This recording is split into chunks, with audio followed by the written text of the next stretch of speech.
नमस्कार, मेरा नाम भवतोष फोगाट है और मैं दी ओम पब्लिक स्कूल चित्सोना अलीपुर में फिजिक्स का अध्यापक हूँ। आज हम आपको पढ़ाएंगे लाइट चैप्टर में rules of image formed by the spherical mirror. उससे पहले हम आपको जानकारी देना चाहेंगे कि अगर आपको नोट्स चाहिए तो आप हमें हमारी ईमेल आईडी fogatbhavtosh@gmail.com पर सब्जेक्ट में अपनी क्लास का नाम और चैप्टर का नाम मेल कर सकते हैं। हम आपको वो उसके नोट्स प्रोवाइड कर देंगे। तो अब हम शुरू करते हैं अपने topic rules of image formed by spherical mirror. इसमें अब हम बात करेंगे इनके नियम। Image formation. इमेज कहते हैं कि जब कोई किसी ऑब्जेक्ट को हम शीशे के सामने रखते हैं तो उसकी इमेज बनती है, यानी कि उसका प्रतिबिंब जहाँ पे हमें बनता है उसे ये इमेज फॉर्मेशन होती है। इससे पहले कुछ टर्म्स जो इमेज से रिलेटेड हैं वो हम आपको बताना चाहेंगे। पहली एक टर्म होती है, उसे हम कहते हैं वर्चुअल इमेज। वर्चुअल इमेज ये ऐसी इमेज होती है जो कभी स्क्रीन पे नहीं बनती। जैसे प्लेन मिरर के अंदर अगर आप देखोगे तो हमें चेहरे के अंदर मतलब शीशे के अंदर चेहरा तो दिखाई देगा, लेकिन वो चेहरा कहीं भी आपको किसी दीवार पे या किसी और स्क्रीन पे दिखाई नहीं देगा। तो प्लेन मिरर में जो इमेज बनती है उसे हम कहते हैं वर्चुअल इमेज। इसके विपरीत दूसरी इमेज होती है जिसे हम कहते हैं रियल इमेज। रियल इमेज वो इमेज होती है जो स्क्रीन पे बन जाती है। तो इन दोनों में यही अंतर है। वर्चुअल इमेज ऐसी इमेज जो स्क्रीन पर ना बने, रियल इमेज ऐसी इमेज जो स्क्रीन पर बन जाए। इससे नेक्स्ट टर्म होता है इरेक्ट इमेज। इसका मतलब है सीधी। जैसे अगर आप चेहरा देखते हो शीशे में तो आपको सिर ऊपर ही दिखाई देगा और बाकी हिस्सा पाँव नीचे ही दिखाई देंगे। तो यानी जैसा ऑब्जेक्ट है सामने उसका ऊपर का पार्ट ऊपर रहेगा और नीचे का पार्ट नीचे, यानी सीधी इमेज बनेगी। अगर ये इस मार्कर को आप देखो, किसी ऐसे शीशे के सामने रखो जिसमें रियल इमेज बन रही हो, तो मार्कर आपको जैसा अब है लंबाई में, इसका कैप ऊपर और ये पार्ट नीचे, बिल्कुल ऐसा ही दिखाई देगा। इसे हम कहते हैं इरेक्ट इमेज। इसके विपरीत दूसरी होती है इन्वर्टेड इमेज। का मतलब है आपने ऑब्जेक्ट के सामने मार्कर रखा और आपको जो इमेज दिखाई दी वो उल्टी दिखाई दी। इसे हम कहेंगे इन्वर्टेड इमेज। और बाकी वो साइज के ऊपर डिपेंड करता है कि इमेज किस तरह की बन रही है, स्मॉल है, पॉइंट साइज है या फिर लार्ज है। अब हम बात करते हैं रूल्स। इसमें पहले हम जानते हैं कि स्फेरिकल मिरर दो तरह के होते हैं। पहला कॉनकेव मिरर और दूसरा कॉन्वेक्स मिरर।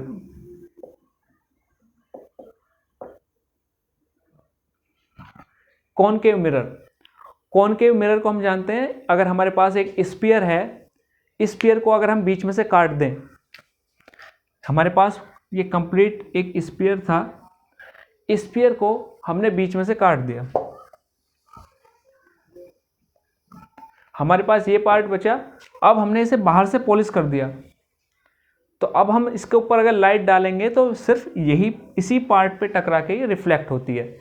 इसे कहते हैं कॉनकेव मिरर। इसकी कुछ टर्म्स हमने बताई थी। बीच वाला पॉइंट होता है पोल। इसका जो सेंटर होता है, यानी स्फीयर का सेंटर होता है, लेकिन हम एक स्फीयर का पार्ट ले रहे हैं तो भी ये उसी का सेंटर होगा। इसे हम कहते हैं सेंटर ऑफ कर्वेचर। जो लाइन सेंटर ऑफ कर्वेचर और पोल को आपस में जोड़ती है उसे हम कहते हैं प्रिंसिपल एक्सिस। अब पहला रूल कहता है कि अगर rule number 1, ray parallel to principal axis,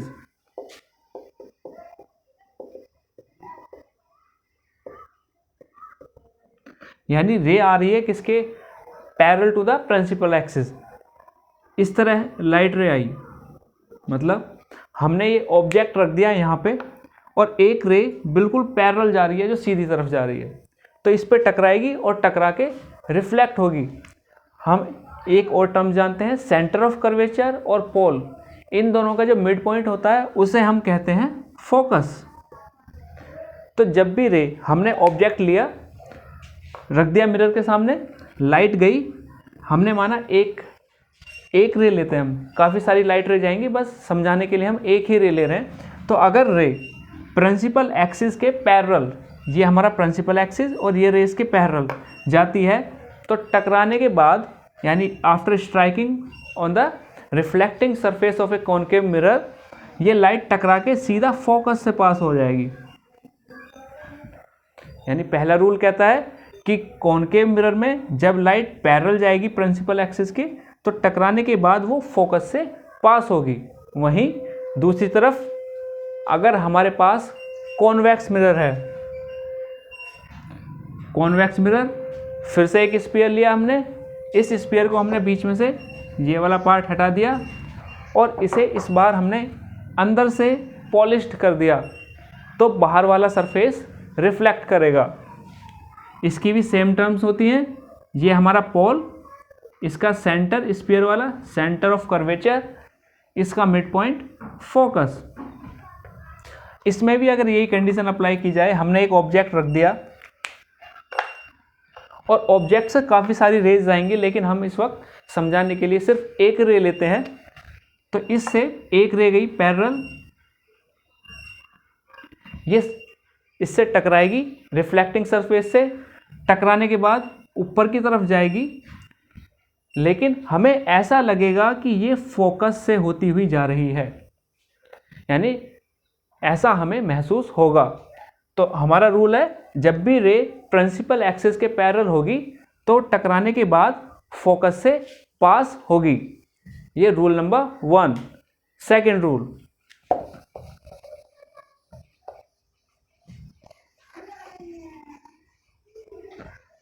rule number 2, इसका अपोजिट। हमने देखा अगर रे प्रिंसिपल एक्सिस के पैरेलल जाती है तो वो फोकस से पास होती है, लेकिन अगर रे फोकस से पास होती है तब, रूल नंबर 2, अ रे passes through principal focus। फिर से सबसे पहले हम लेते हैं कॉनकेव मिरर। कॉनकेव मिरर में ये हमारा मिरर, वही टर्म सेम, ये सेंटर ऑफ कर्वेचर, ये इसका पोल और ये फोकस। इस बार रे, ये हमारा ऑब्जेक्ट यहाँ पे रखा है, एक रे हमने माना फोकस से निकल रही है, फोकस से गई, तो इस रिफ्लेक्टिंग सरफेस से टकरा के ये लाइट पैरेलल हो जाएगी। मतलब जब भी रे फोकस से निकलेगी तो टकराने के बाद वो प्रिंसिपल एक्सिस के पैरेलल आएगी। तो पहला रूल था, अगर रे पैरेलल जाती है तो प्रिंसिपल फोकस से निकलेगी, लेकिन ये सेकेंड रूल इसका जस्ट अपोजिट है। अगर रे, इंसिडेंट रे फोकस से जाती है तो रिफ्लेक्टेड रे प्रिंसिपल एक्सिस के पैरेलल होगी। इसी तरह हम देखते हैं कॉन्वेक्स मिरर में, ये इसका सेंटर ऑफ कर्वेचर, ये पोल और ये फोकस। इसमें अगर रे, हमारी रे फोकस की तरफ आ रही है,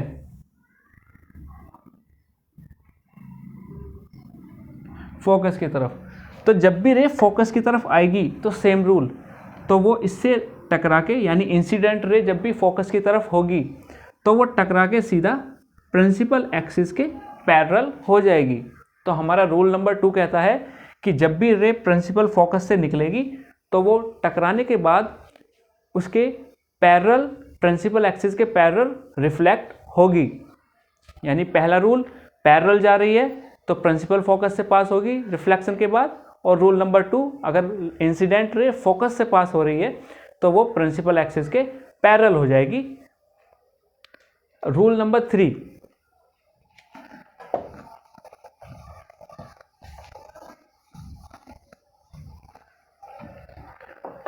रूल नंबर 3 है, अगर हमारी रे सेंटर ऑफ कर्वेचर की तरफ जाती है तब a ray passes through principal through center of curvature.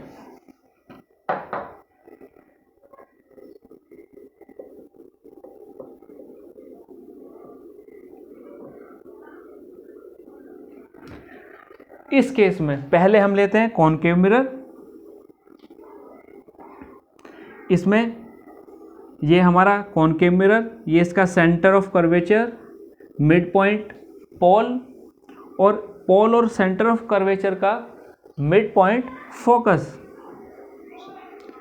अगर रे यहाँ पे हमारा ऑब्जेक्ट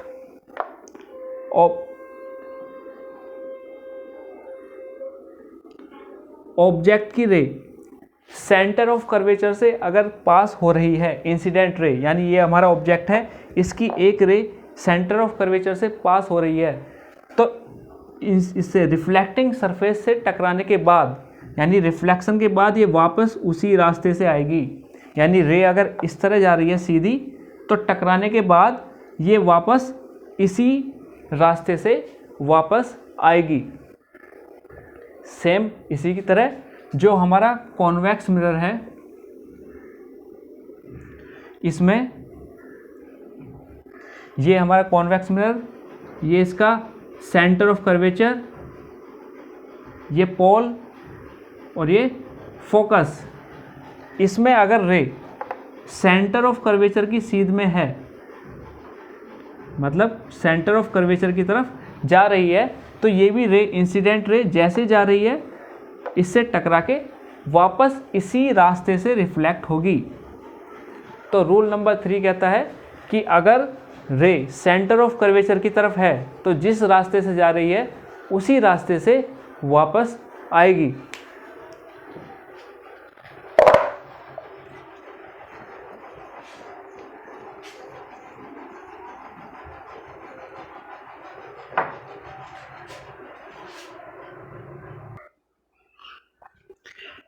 ये हमारा रूल नंबर 4, ये कहता है कि अगर इंसिडेंट रे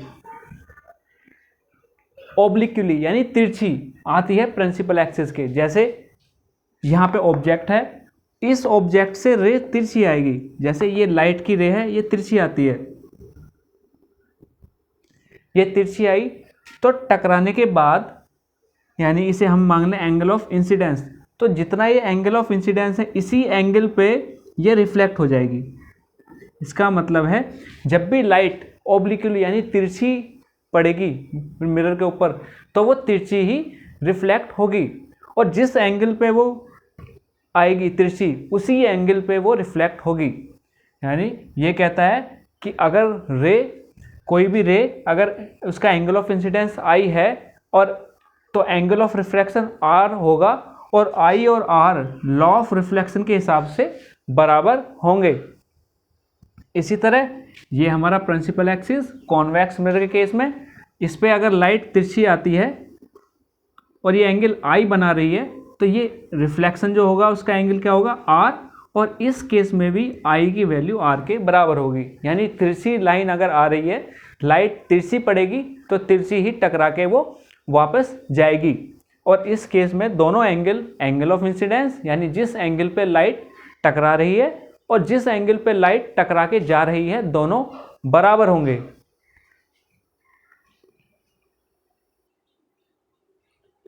तो आज हमने पढ़े rules of image formed by spherical mirrors. इनकी समरी की अगर बात करें तो सबसे पहले हमने पढ़ा, अगर कोई रे प्रिंसिपल एक्सिस के पैरेलल जाती है, यानी पैरेलल जाएगी तो कहाँ से पास होगी, फोकस से। कॉनकेव मिरर में, कॉन्वेक्स में पैरेलल जाती है तो वो फोकस से ही पास होगी, टकरा के हमें ऐसा लगेगा कि वो फोकस से निकल रही है। तो जब भी रे पैरेलल होगी वो फोकस से पास होगी, यानी टकरा के फोकस से निकलेगी। उसी तरह अगर रे फोकस से जाती है तो इसके अपोजिट वो प्रिंसिपल एक्सिस के पैरेलल हो जाएगी। सेम फोकस की तरफ जा रही है तो प्रिंसिपल एक्सिस के पैरेलल। अगर रे हमारी सेंटर ऑफ कर्वेचर से जाती है तो जिस डायरेक्शन में जाएगी उसी पाथ से वो वापस आएगी। सेम कॉन्वेक्स मिरर में जिस रास्ते से जा रही है उसी से वापस आएगी। और अगर लाइट हमारी तिरछी पड़ती है तो अगर तिरछी लाइट जा रही है तो तिरछी ही वापस आएगी। इस केस में angle of incidence angle of reflection बराबर होते हैं। और इसकी ये दिखा रहा है कि जिस एंगल पे लाइट, हमने माना लाइट आई एंगल पे अगर इंसिडेंट हो रही है तिरछी, तो वो उसी एंगल से रिफ्लेक्ट होगी। दोनों मिरर्स में यही होता है। आज के लिए इतना ही इसी लेक्चर्स में। धन्यवाद।